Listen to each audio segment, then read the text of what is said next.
All right, we are live. Hi, everyone. Welcome to the Atheist Republic Sunday morning hangout. I'm Makisha, and this is the hangout where a bunch of atheists get together and talk about stuff. Today, we're going to talk about education, how it relates to religion, atheism. Can education eradicate religion? Can education promote atheism? Those are some of the questions we're going to ask. Also, how do we educate? How do we educate about certain important issues? And what are some of the most important issues that we tackle as atheists? What are the important issues to you, as far as the things that we should teach people the most about, and how do atheists go about promoting those things? So if you're joining us live, welcome, and you can ask us questions or make comments on Twitter, #AtheistRepublic. And you can also check out an infographic that we might be mentioning it's available on our website at atheistrepublic.com. And I don't know, there's not really a quick URL to direct you there, but you can do a search for creationism versus Darwinism, and it should pull it up. It's an infographic about creationism and Darwinism in education in America, and it breaks out into states about various ways of addressing education regarding that particular issue. And if you're watching this on YouTube, there will be all of the links that we mention here will be available below in the description. So let's get started. Let's actually start with this first. Do we have any support? Do you guys know any support for education actually guiding people away from religion? And maybe conversely, do you have stories where more highly educated people, as they became more highly educated, actually went toward religion or went deeper into religion? And so let's get started with that. Armin, I know you have some thoughts. Well, actually, studies do show that there's a positive correlation uh, between um, education and people being less religious or even atheism. But the question is that is this just a correlation, or does it also imply causation? Because there's too often people, as soon as they find correlation, they conclude that there must be a causation, but that's uh, many times not the case. There's usually not usually, but there's often an external factor that causes both of them, and therefore it eventually leads to a correlation between them. For example, um, the correlation between higher education and people being less religious or more secular could be due to economic factors or people's social status or people's better access to information, um, or even just the social class that they belong to, which results in both higher education and maybe a more liberal mindset or a more secular mindset at least. Um, so do you have one external factor that is causing two things at the same time, which might not directly impact each other? So when it comes to studies, the correlation has been proven many times. It's just that does it imply causation or not? That's the question. And a lot of times when people are discussing these, I see a lot of anecdotal evidence, which are interesting because a lot of people do know um, very religious people that are also educated, but some other people have very experience with seeing um, lack of, people that are more educated or less religious in their social circle. But these are personal experiences, and they're interesting to talk about. And I know a lot of highly educated people that also believe in God.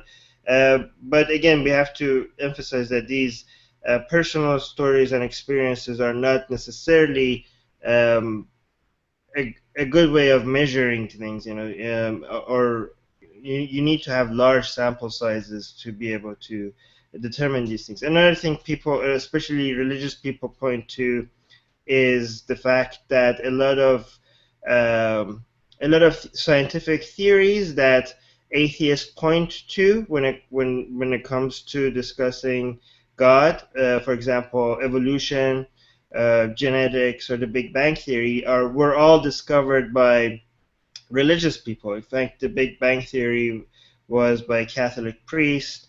You have the father of genetics was also, I think, a priest or at least a clergy. I don't know exactly what, but he was Mendel.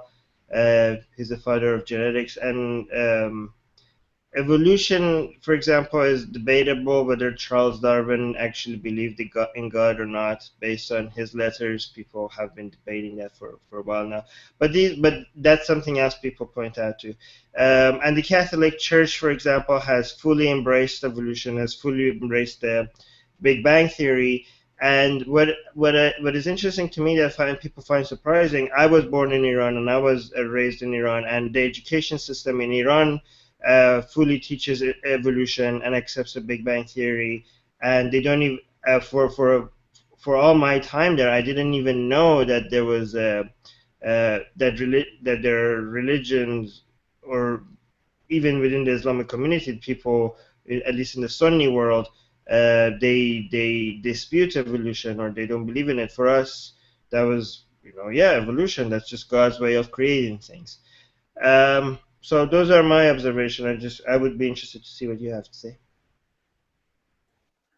Thanks, Armin. Ali's going to go next. So I think that, yeah, finding a causation among that would be key in proving that that statistic, because I have seen the same studies. The more educated or higher the IQ, more people do draw to atheism. But on a personal level, I gotta disagree. I don't think that it would be the same. Because I've learned to compartmentalize everything. When I was highly educated, I went to a fantastic high school, which is one of like the top in our countries. I went to St. Edward's University. I did, a lot of research and study on a lot of different things. And no matter what, it just kept coming back to whatever I learned it didn't have anything to do with my faith. And no matter how people would come at me with, what about this, what about that, it didn't matter. You didn't understand. It was my personal relationship. And no education, no amount of fact or statistic you could show me was ever going to take that away. Losing my faith came at a very personal level, and it had absolutely nothing to do with my education, I think. My father is a fantastic example. I think I used him last week when we were discussing all of this. But he's literally a rocket scientist. Literally works for NASA. He's on the mission control floor. He's a highly educated man, and it seemed like the more educated he became, the more he drew to religion. The more things he saw out in space, the more experiences he got into things, the more he just understood that this couldn't have been by accident. And while I do see it now as it wasn't an accident, everything has evolved perfectly because of different climates and situations and things like that. But I think that people have a way of compartmentalizing, and they have a way of saying, my education, my experience, my everything here has absolutely nothing to do with my personal relationship with God.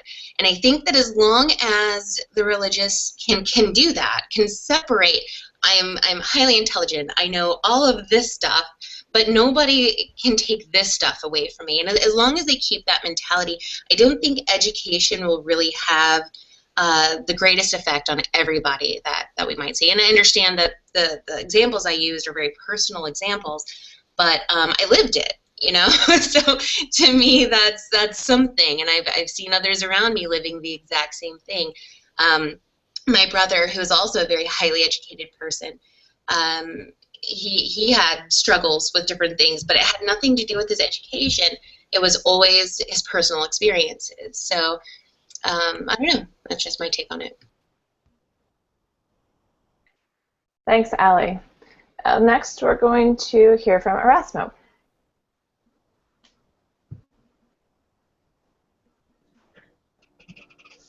Okay, can you hear me? Loud and clear? Good.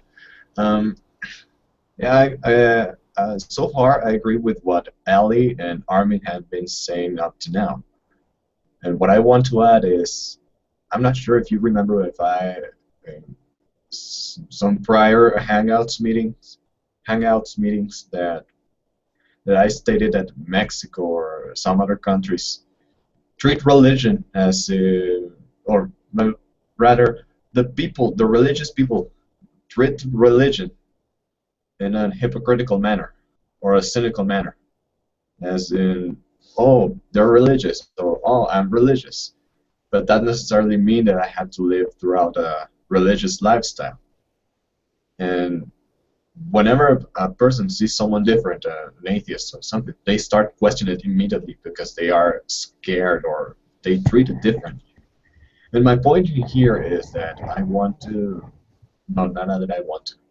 I think that whether education can treat or can lead someone towards the path of atheism depends on the cultural agenda of each nation. For example, here in Mexico, lots of history, lots of historical details are drenched, soaked in with subtle religious details, such as a warmonger, a leader of war, was also a priest, which happened to fight for the freedom of all the people. And if you happen to insult people like that, you will get a lot of people on their back, on your tail. I think it all depends on each nation's cultural agenda. That is, how people interact, how people develop, how people find answers. I think most people here have found atheism throughout one way or another, and most of it is because of the spark of interest that ignites at some point in their lives. Such in my case, when I discovered the videos in YouTube that I mentioned you about some weeks ago, like why won't God heal amputees? And I discovered people like Richard Dawkins, Bill Mayer, the Atheist Experience, which is an amazing show, by the way. That's it. That's what I wanted to add. Thanks, Erasmo. I think that brings up. Can you mute your microphone? We're getting an echo here. Yeah, I'm sorry. It's just that there's lag here. Wait a minute. I can't silence this fucking thing. Oh, there. I think that brings up the matter of education system. So, you know, there's the issue of schools, and then there's the issue of just education in general. Like, are more educated people inclined to go a certain way? But the issue of schools is one that I think we could also talk about. One of the links that was shared in our team group was humanismforschools.org.uk, and we'll put that link down below. That is an organization that is working to get humanist resources into schools, and so I think there's a lot of value in that. We've talked a lot here about Armin, especially as a big cheerleader for teaching kids how to argue, how to discuss, teaching them about fallacies, teaching them about logic, and how valuable that is in their overall education. And so that's something that I think we could touch on as well as we move forward. Philippe. Yeah, hello, home. Do you hear me?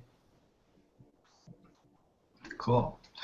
Well, as Ellie and Armin stated, we all have those examples of highly educated people who still have this belief hardwired in the brain.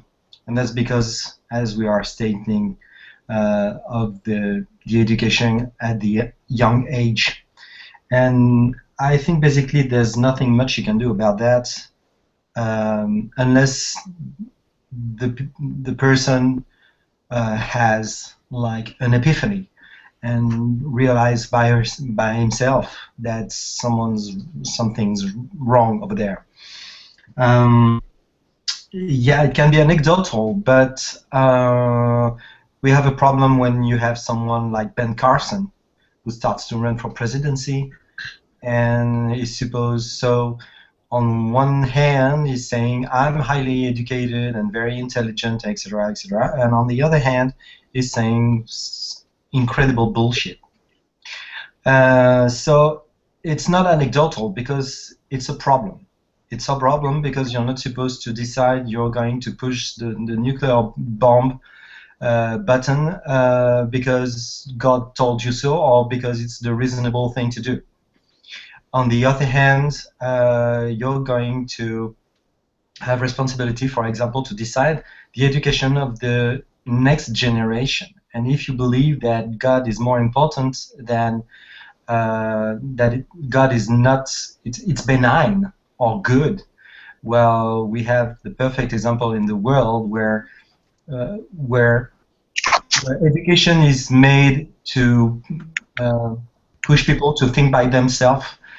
Well, things are going better for the next generation. So that's one of the problems. And so we have this example with France from the end of the 19th century throughout the 20th century. The public school was really fighting all the beliefs, and you had some consequences. Now in France, well, there is a vast majority of people. Well, still there is this underground belief that maybe there is something, but hard right believers who protest for pregnancy interruption, etc., etc., are very, very few people, for example. And when you say something like the Earth is flat or God told me so, where you're done in the political field. I mean, it's over for you. You're not supposed. It's rude in France to talk about your religion if, for example, if you're a political person. It's just rude. It's something that you don't do. So that was some things okay, so I think, well, the main thing is that what is education? Is it to be trained in a field, or to be trained to think and to know that your brain can fool you? Thanks, Philippe. Armin.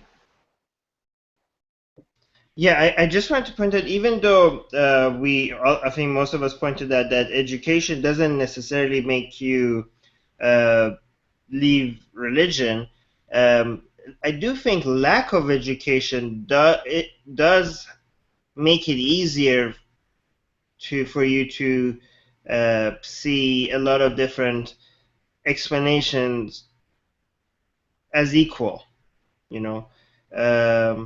So, you know, it's not, if you don't have any experience with regards to trying out to detect what is more likely true from BS, then it becomes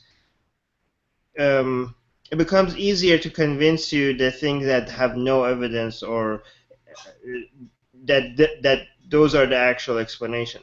So, you know, education might not be the best way, you know, to if education does help people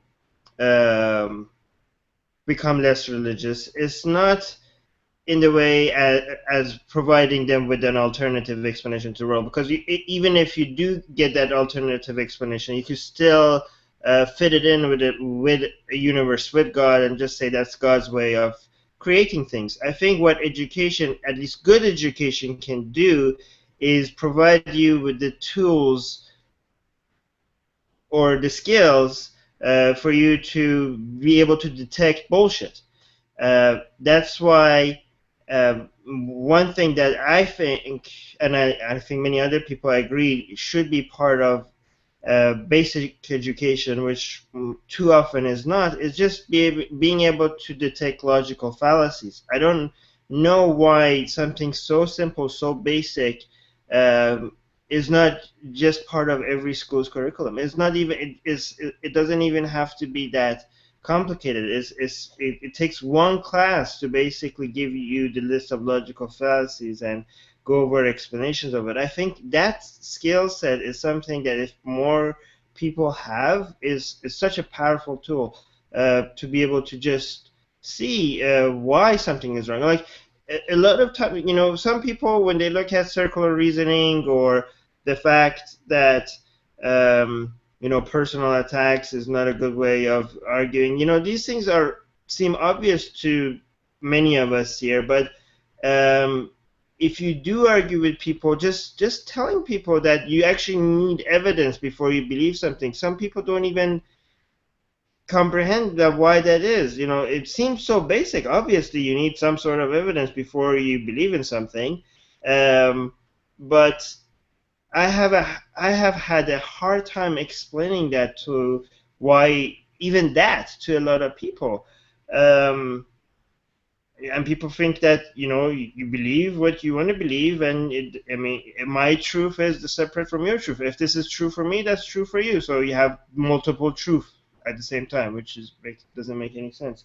Another thing I want to say, like one example of people that I know that is highly educated, is my father. Just like Ali mentioned, my father is a heart surgeon.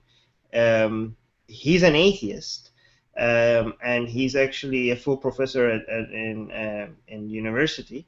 And for example, he believes that the Holocaust was made up. He believes that 9/11 was probably an inside job. And this is a very educated person, very smart person, very educated, but a very kind person. This is a person that operates on people for free if they can't afford to pay for their surgery. So, you know, I do think that it helps us not when you get used to the fact that even educated people could just not see the fallacies in their beliefs. We do need to get used to it, because a lot of reactions that I see from a lot of skeptics or atheists is just frustration.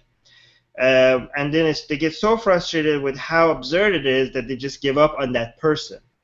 But I didn't give up, for example, on my dad, and he went from being Holocaust was a fully made up story to maybe it was just exaggerated, right?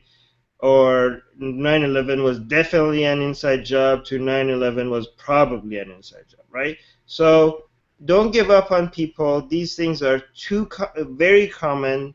And if we want to give up on people just based on how absurd their beliefs are, we have to give up on a lot of people. Anyways, that's what I have to say. Thanks, Armin. Ali? So I think one thing that we also really need to keep in mind when we're thinking about, theists and education, and if that can help with atheism, is looking at the way they view everything. And I'm really not trying to be snarky, and I'm not trying to be rude to theists by any means, but they think that the world revolves around them. They've got this God that hears their prayers personally, who intervenes in their lives personally. There are billions of people on this earth, and the solar system is just, we're just a speck. Our planet is just a little speck, and these people believe that God cares about them so much that he personally is devoting all of his time, all of his energy, all of his everything to them. And so to look at that and then say, well, education can help with that. I don't see how. I don't see how when the world revolves around them, you know, it's so easy for them to take that and compartmentalize it out, like I was saying before.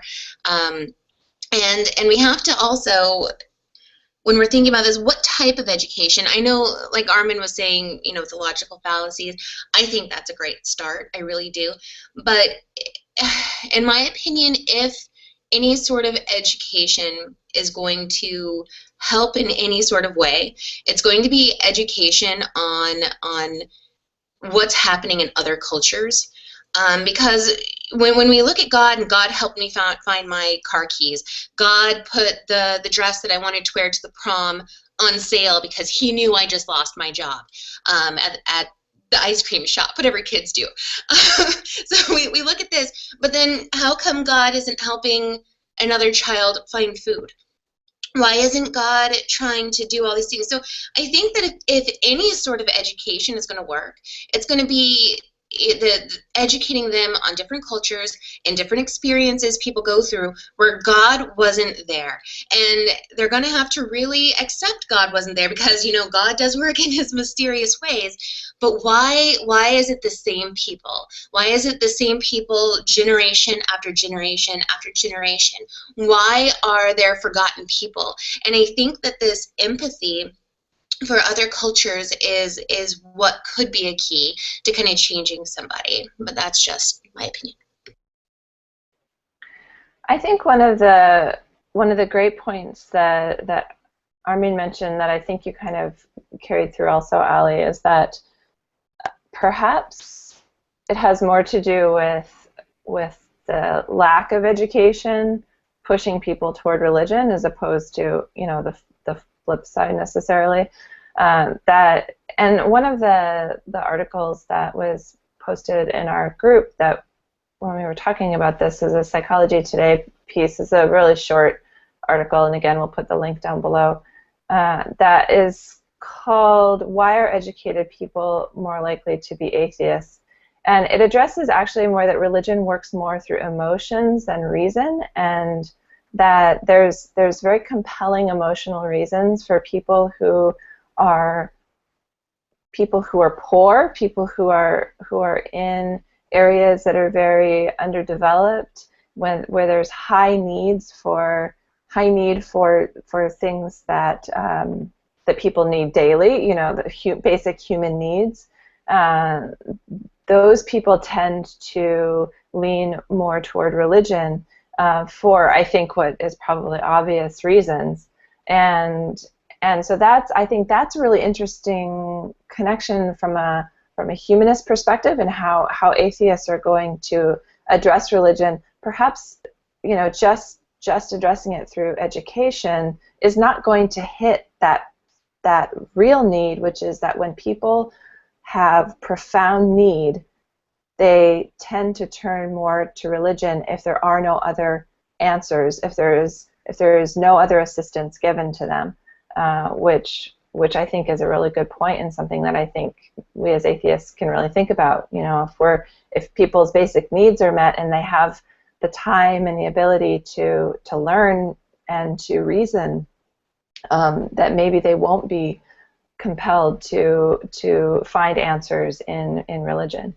Who do we have next? I don't think we had anybody lined up. So does anybody want to follow up with that? Let's go Philippe and then Armin. Yeah, I was just thinking about something that's when I was talking about France and its educational system.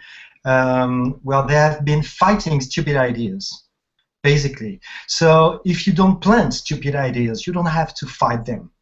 Meaning that if you don't talk about God and hell and angels and whatever bullshit of that sort, well, it's much more easy to have clear ideas and to look at the world just like it is and discover it and the marvels just like what they are. I always remember this story where the first guys who arrived in China and tried to convert the Chinese, and they arrive at the court and they talk about God, and the notion was so stupid, the story was so bullshitty, that the whole court started to laugh out loud. They had like, what the fuck? What are you talking about? It's so stupid. This idea is so stupid. It doesn't make sense. We don't want that. We don't need that. And that's it. If you don't plant stupid ideas in a child's brain, by the age of 7, when you say something bullshitty like tooth fairies or I don't know, Saint Nicholas, he laughs. And it's, well, the Bible is the same. It's bullshit story. So the first work I think we have, and what may be the degree of education. If you don't have those stupid ideas planted at the beginning, it's very hard to plant them after, whatever the level of education that you have after. I think so. Thanks, Philippe. Casper. Well, Ali brought up a good point, and I like to go back to what Sam Harris once said. He said, how can you make someone that doesn't value logic, value logic? How can you make them want to understand something if they already don't value the key component in understanding that thing? And that's the hard thing. That's where education comes in. And like Philippe said, you have to start at a young age. You have to say, this is what logic is, this is how it works, and this is how you apply it. So I think education is a very important thing. But the other thing that we have to get on, and Ali touched on this a good bit, is overriding the individual sense of self-importance. People feel like, as an individual, they are an important, special little fucking snowflake. And we have to get away from that fucking idea. You're not a fucking snowflake. You're not. You're a grain of sand on a beach. Okay? And one grain of sand means nothing to the beach. You can wash away a grain of sand. You'll never miss it. That's where we're at in the universe. We're nothing. The only thing that we are to anything in the universe is to ourselves. So our importance should be not on the self, but what we can do for humanity.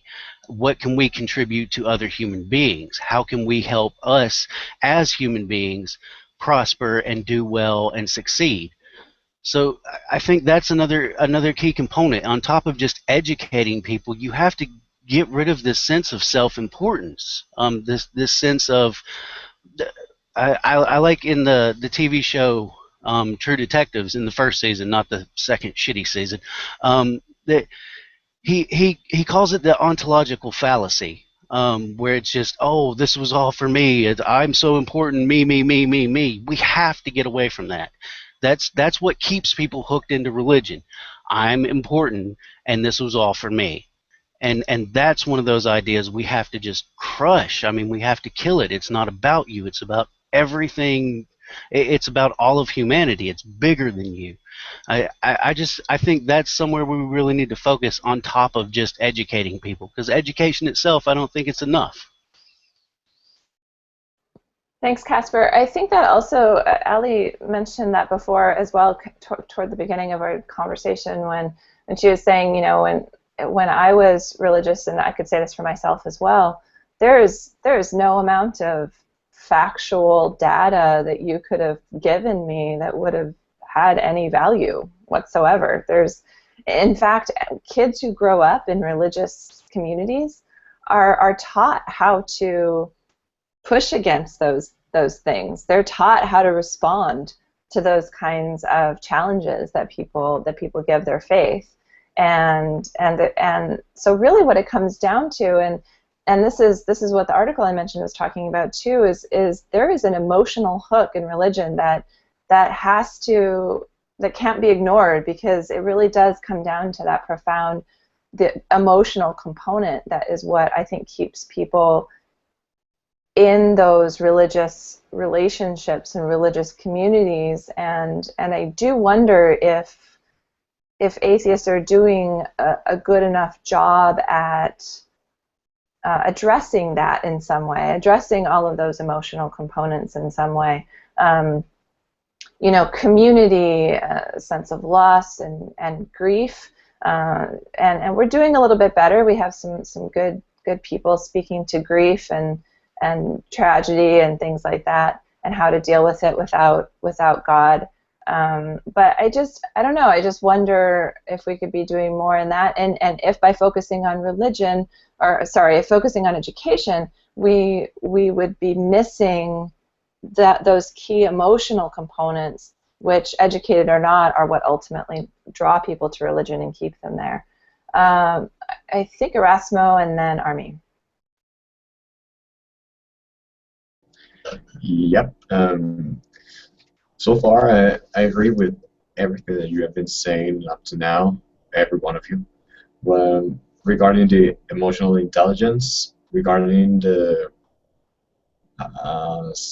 arrogance of the arrogance of the Christians, how they center themselves at the center of the universe. Yeah, I agree with all of that, and I think I can add it up to my prior explanation of the nature's personal cultural agenda. That is, how people nurture themselves, how they see the world, how they want other people to see the same things that we want to see, or we are trying to see, what we are trying to interpret in some other pieces of, for example, historical architecture, or some books, some version of the books, the languages, whatnot, whatever you can think of. I think it all adds up, not only through education, because oddly enough, most people that don't have their own opinions or don't have that spark of interest that so few people have, are people that went through the daily routine of being educated, go to elementary school, secondary school, high school, university. They get married, they get a job, have children, and start all over again throughout the offspring of other people. I think the education by itself does not help at all, but rather the circumstances, the interest, the culture that surrounds us is what propels people to become what they are. For example, the televangelists, those con artists that appear on the TV and pray and magically obtain a lot of money from the people. They probably are educated. They probably know all the tricks of the book, from the first word to the last.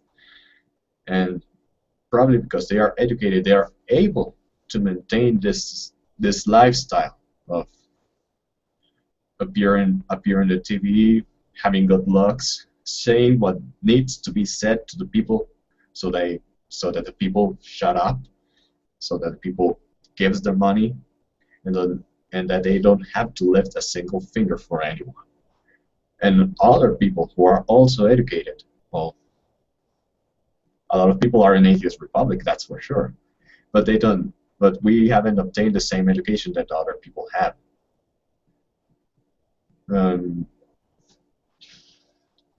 It all comes down through emotional intelligence. I think it's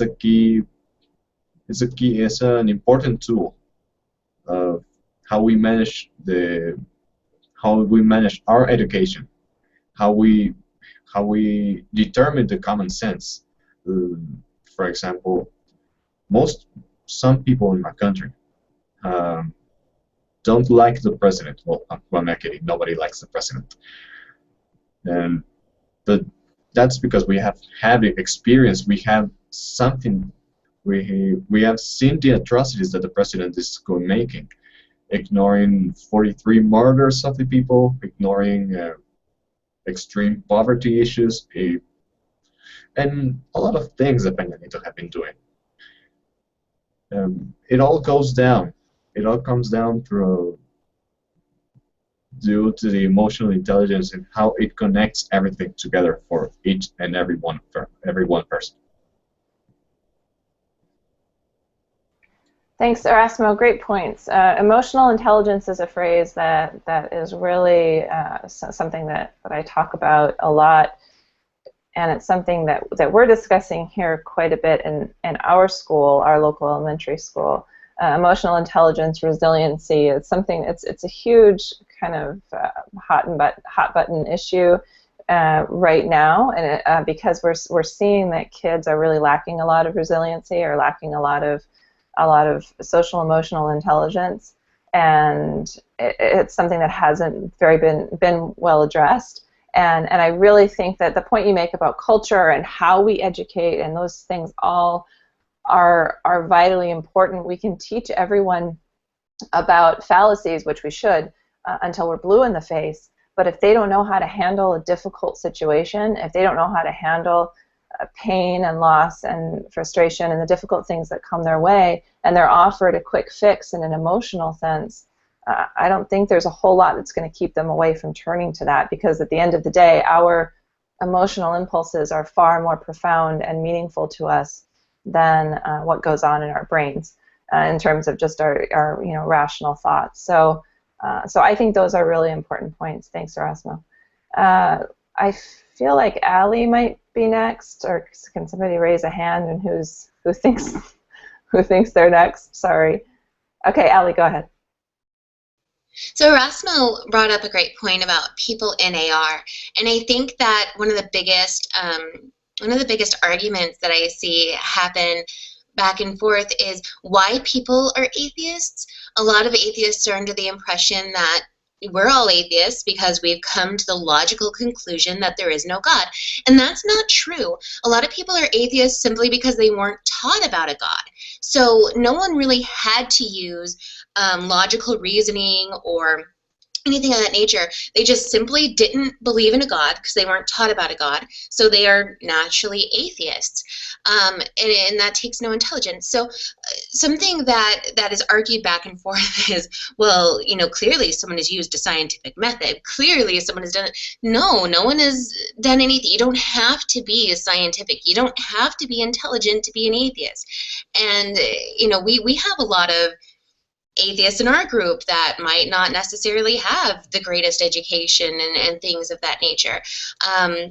And they're still atheists. So I think that's also something to kind of keep in mind is education. We're not the educated people necessarily. Everyone that considers themselves an atheist isn't necessarily the smartest person in the world or has studied to all of a sudden become an atheist or anything like that.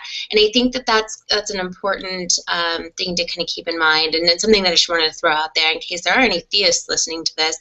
It doesn't take any sort of study or any sort of book that you need to read other than the Bible to become an atheist. Really good point, Allie. Thank you. Okay, so Ray is going to go next, and my apologies. That was actually Ray who was supposed to go next before, but he's been waiting very patiently. So go ahead, Ray.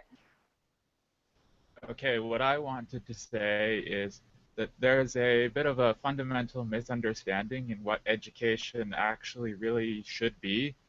A lot of people think that education is imparting a bunch of factoids from teacher to student, but it really should be that you teach them the method of understanding, that there's the scientific method, like skepticism, like how to actually figure things out rather than just what the answers are. I think that's one of the biggest problems in education. And if people understand the proper methods of skepticism, that's what leads to atheism. Thanks, Ray. That's really good, and I think that also touches on a little of what Erasmo was saying, that a lot of this is a cultural understanding and a cultural norm that exists in terms of how we view education and religion. And you can have kids in school all day, but if the entire community is supportive of an educational bent in that education, that's going to be a very difficult thing, even if you're teaching them all of these things that we're talking about, logic and scientific method and all of that. there's a lot of people who apply scientific method, like Ali's dad, on a daily basis, and still are very strong theists. So next we have Casper. Okay, so we got around a little bit here to talking about emotion, and this is something I actually wrote an entire book on, which is the emotional side of atheism. And one of the last chapters in the book is called Why Academic Atheism So Often Fails. And one of the reasons for that is because most people that are religious because of we can say it's just indoctrination and whatnot, but a lot of it boils down to the emotions. They have an emotional connection. They feel some sort of supposed emotional connection to God and whatnot. And I think as atheists, we need to address the fact that we have people like Dawkins and Harris and everyone. They're academic atheists, and they're the ones that most people see as far as atheism goes. But most atheists out there, really, I think most of us, we come to it from multiple standpoints. Whether it's not just an academic thing, for a lot of us, there is an emotional component to it, and I think that's something we don't address enough. There is a lot of emotion behind it. One of the biggest reasons that I'm an atheist is because I've never felt God in my life. Never. I've never felt any sort of emotional connection to God. So it was so easy for me to go, well, there's probably not a God. I haven't felt God. God's not been here for me. So it's easy for me to accept that maybe that's not there. Maybe that doesn't exist. And that's part of the emotional connection. There's also the emotion of, how could I possibly be happy in heaven when I know that some of my friends and family are burning forever in hell? How can I be happy, living for eternity, understanding that? There is an emotional connection there, and that emotion has a lot to do with it, as much, if not more, than education. Thanks, Casper. Armin. Yeah, I actually wanted to address the same thing. A lot of people in the atheist community do a good job at trying to come up with logical ways at showing why theism don't make any sense, and we do have a lot of great resources for that, and a lot of great podcasts and YouTube channels and websites. And I do think that we are lacking behind on the emotional side, and some people will reject that method because they think that we should only focus on rationality. Why would we try? Why would we want to even make an emotional appeal to something? And a lot of times people, when they talk to theists, they see that they either don't have any debate skills, or many people don't have, not just theists, both atheists and theists, a lot of them don't have a lot of basic understanding of how do you go about and try to figure out if an argument is valid or not. Not even just the conclusion, even the argument itself. The problem is that common sense is not common, and a lot of people are not rational, and that's okay. Rationality, not just education, are just generally not rational, even with education or without education. And the thing is that we can't blame people for that. Being rational is a function of genetics, upbringing, education, many different things. I used to get frustrated with a lot of people. Let me just mute. In the Philippines, for example, I was in a taxi, and the taxi driver all of a sudden started talking about religion, and I told him I'm an atheist, and he started saying stuff that I used to think that atheists just used as jokes and wasn't really real. For example, said atheists think that we come from monkeys. If that's true, then why do we still have monkeys? I thought that was just a meme that atheists use just to make fun of theist arguments. I didn't know that was a real argument until I heard that somebody use it. And it's easy to be like, oh my god, this guy's an idiot. Are you fucking kidding me? Go read a science book. Or that's what I hear people say on Facebook all the time. Go pick up a science book. But, I mean, come on, this guy is a taxi driver.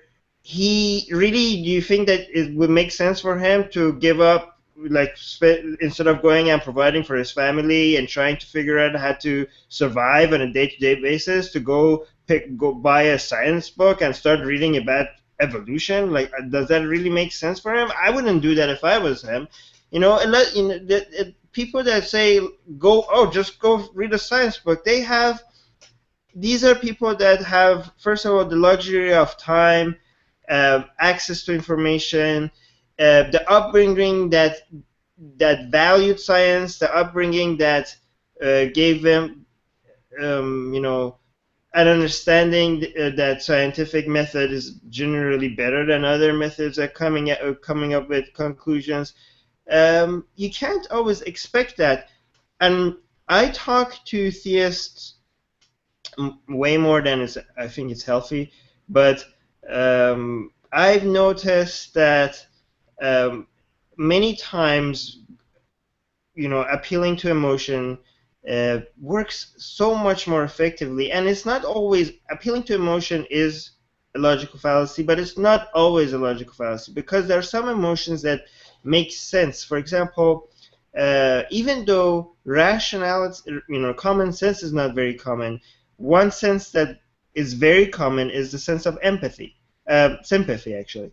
So, and that's something that you could tap into, because that's very common, even among people that are not rational. People care for each other. People don't enjoy hurting each other. Most of them. So, one thing, for example, that I use in arguments a lot is the fact that most people's God tortures a vast majority of the people on this planet simply because they don't believe in him, based on their teachings, right? And this is something that even people when I bring up as that argument, when I point that to Christians and Muslims, people with no educational background, people with no debate skills, people that don't have any understanding of any philosophical arguments or logical fallacies, they could see why that's a problem. They could relate to me that why I would see that as an issue, right? Because they don't think that just because somebody doesn't believe in something, it doesn't seem okay to just burn them forever just for that. That's why I think appealing to people's sense of sympathy, to show why their God is a monster, not to show why religious people are monsters, like pointing out terrorism or like what the Catholic Church does. That doesn't usually work, because you could just say like, well, they're horrible because that doesn't make my God horrible. These are just people that are not practicing their religion very carefully. But when I show them how their God is a monster, either they admit that they are struggling with it themselves, or it plants a seed of doubts in them. I have had people that actually reconsider their views based on that within hours, or even people that do reject that argument. They still see where I'm coming from. They will still at least give me some points to that I bring up some valid arguments. But when I go with evidence or logical fallacies, that's not even that something that most often they could see where I'm coming from. Anyways, that's been based on my experience and what has worked for me. Thanks, Armin. Philippe. Yeah, some great points. Just wanted to address some of them. When we're talking about emotions, well, religion is always using emotions to get control of you. Over you, they use your fears first, fear of death, fear of the black, fear of the unknown, to give you easy answers to complicated questions, and to provide an answer. And Dan Dennett has this idea that being religious is being an evolution in our brains to build this sense of community and to feel protected and be part of something. And this idea of tribe and clan, etc., etc., etc. And sometimes I wonder if this fact of being an atheist is not like some sort of emotional or social disability, meaning that I have this story during the Middle Ages in France, this young woman who's been burned because she never believed in God. She was in France in the Middle Ages. I mean, she had no reason not to be a Catholic and not to believe in this, because everybody was believing it. And she didn't. She was just like, no, I don't believe in this bullshit. I don't feel God and whatever. And the judges were like, don't you feel God? Don't you see that's the truth? And she was, no, I don't. And so they tried to persuade, to find who gave her those incredible ideas that God doesn't exist. They couldn't believe that she came to this conclusion by herself. And so they burned her because she was just unable to fit in the large emotional, camp of everybody. And that emotion, there is this NGO in France who works on jihadists, and most remarkably with jihadists who are going to jihad and leaving people behind, like going with kids and etc., etc., and they leave the woman behind in France. And the woman was saying, you can bring them to logic. You can bring them to be reasonable. So we are using emotions. We are using the emotion to give them a sense of reality and to come back to reality and to take in account what's the feeling of the woman, what's their feeling, and what's the feeling of the children, and what's the better for the children. And that's the only way you can touch them, through emotion, no reason. There is no way you can find a reasonable way to reason with somebody who is involved in religion. There is no way. So you are using emotions and resilience and whatever you can trigger to touch them. That's the only way to touch them. Logic has nothing to do with that. So another example of the way religion uses emotion, sometimes with the different media. And you see it in every gospel choir. It's beautiful. It's so powerful. I mean, it is a... How can you resist that? I mean, it's crazy. You feel like, yeah! It's just music. It's not God. But people tend to, as you said, both, to be like, yeah, I feel God within my whatever, and speaking tongues and whatever. But it's just bullshit. It's just the emotional music that you can find in any, a stadium, whatever, a concert. You can have absolutely the same emotion, this sense of community that we are listening to the same thing. It's important in our lives, etc., etc. And finally, sorry, talking about emotions and resilience, I think it's very important. I don't know if you know that guy is a pedopsychiatrist, works in France. He's a great guy, and about the resilience. His name is Boris Cyrulnik, Cyrulnik. Read those books. I mean, it's absolutely brilliant, very easy to read, and makes you really understand what are your wounds and how to get over them. That's all for me. Thanks, Philippe. I think, you know, I was really intrigued by your phrase, the cultural disability, or, you know, that atheism can be a disability within a cultural context. I think that a lot of us feel that. I think there's a sense of, I get this from my kids too, and, you know, when they talk about conversations sometimes that happen with religious friends, it's just so natural and familiar for those religious friends to have these conversations about dealing with situations in the context of God. And then, for example, like if somebody is sad about the death of some person or pet or something, and they talk about how they cope, and you come back with a sort of, death is a part of life and it's sad, and this sort of rational response of managing your grief. You're out, like you're out of that social grouping. That's a huge disadvantage in a cultural context. So why somebody would go towards something that is going to disable them in a cultural context or in a social context doesn't really make a lot of sense. So I think that's an interesting thing to talk about. And I loved your comment about the gospel choir. I think this is where I think actually the example of how atheists often don't respond very well to these things comes in. There is a huge emotional component and value to watching a big gospel choir. It's almost universal. It's really quite amazing. And no, it's not God, but it has value. It's like those people could be, the words could be, a lot of times you don't even understand what the words are necessarily. They could even be speaking in a language that isn't your own.